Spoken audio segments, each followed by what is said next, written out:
मागच्या 1-2 महिन्यापासून नायकवडपुरा ते सैदबाग चौक, जमदम कॉलनी, भारतनगर लोड शेडिंगचा खूप मोठा प्रश्न आहे. नाही, लोड शेडिंगचा जो फार मोठा प्रश्न आहे, इथं आपले उपनगराध्यक्ष नूर मोहम्मद शेख बसलेले आहेत, लाला पण आहे, दानिश आहे, हे सगळेजण आम्ही बैठक घेतली परवाच MSEBच्या अधिकाऱ्यांबरोबर. आणि आता आपले बोलणं झालं नाही त्याच्यानंतर, कारण मी काल रात्रीच आलो, पण मी काल मुंबईला देखील महावितरणच्या MDंबरोबर बैठक याच्या संदर्भात घेतली आणि त्याच्यासाठी एक प्लॅन बनवून आपल्याला घ्यावं लागणार आहे. कारण प्रत्येक गावामध्ये, आपल्या गावात जवळजवळ 150 DP आहेत ट्रान्सफॉर्मर, 150, आणि सगळेच्या सगळे 150 ट्रान्सफॉर्मर जे शहरामध्ये आहेत ते सगळे ओव्हरलोड आहे.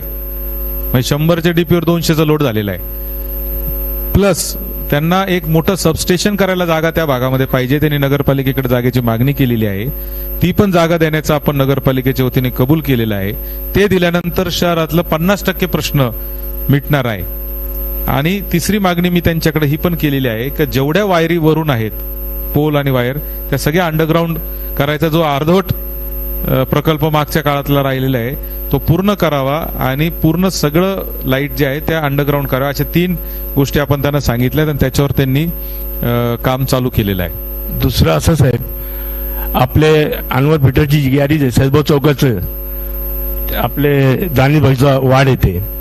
आपण एवढे प्रयत्न केले, ताईच्या वेळेस प्रयत्न केले, खूप चांगले रोड बनवले, पण तिथला पाणी कधी अवकाळी पाऊस आला ना तो नदीसारखा पूर्ण परिस्थिती होती.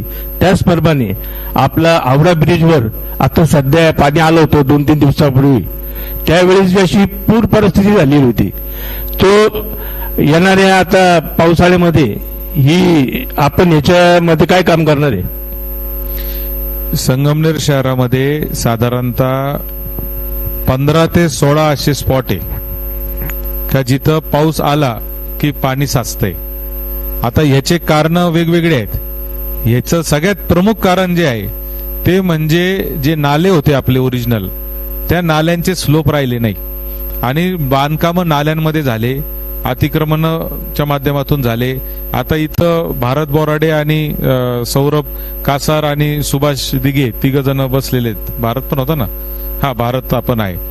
आता एक असाच स्पॉट आहे तो सह्याद्री कॉलेजच्या मागे, ऋणानुबंध मंगल कार्यालयाच्या मागे, तिथं अख्खं गुलेवाडीवरून पाणी येतं. तो पूर्वी लेंडी नाला होता, परंतु तो नाला नकाशावरून 80 साली गायब झाला आणि तो नाला डायरेक्ट कुठं सुरू झाला, आशीर्वाद बँकेच्या समोर चालू झाला. तोपर्यंत नालाच नव्हता. आणि मग तो नाला गायब झाल्यामुळे काय झालं की बांधकाम परवानगी कोणी मागितली त्याला मिळून जाते, कारण तो नकाशावर नालाच नाहीये. लोकांनी घरं बांधले, घरांच्या खालून गटारी झालेल्या आहेत पद्मानगरमध्ये. त्या गटारीची अवस्था इतकी वाईट होती, त्याच्यामध्ये अनेक वेगवेगळ्या प्रकारचे गोष्टी अडकल्या होत्या त्या गटरमध्ये. म्हणजे आता चुन्याची फॅक्टरी तिथे, तो चुना अडकला, चुना म्हणजे दगड होऊन जातो त्या चुन्याचा. अशा सगळ्या गोष्टी होत्या. तर मला अभिनंदन केलं पाहिजे भारत आहे, सौरभ आहे आणि सुभाष दिघेचं, भारत बोराडेंचं, की त्यांनी उभं राहून ते गटर अशी साफ केली. आता त्याचे फोटो खरं तर तुम्हाला दाखवायला पाहिजे, पण उभं राहून त्यांनी ती साफ करून घेतली. आता त्याच्यातून काही फार मोठा फरक पडणार नाही, 10-20% फरक पडेल, कारण प्रश्न फार मोठा आहे, पण निदान 10-20% तरी फरक त्याच्यातून पडणार आहे.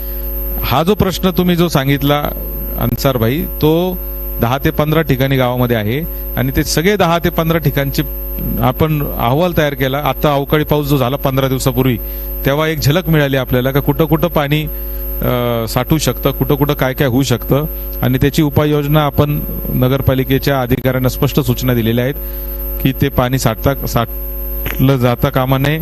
परंतु हा पावसाळ्यात त्याला पूर्णपणे हे होईल असं होऊ शकत नाही. पण मी एवढी खात्री देतो की पुढचा जो पावसाळा असेल तोपर्यंत हा प्रश्न मिटलेला असेल, कारण त्या पाणी काढून द्यायला कुठंतरी त्याला आता जागा करावं लागणार आहे आणि पाईप्स टाकावं लागणार आहे.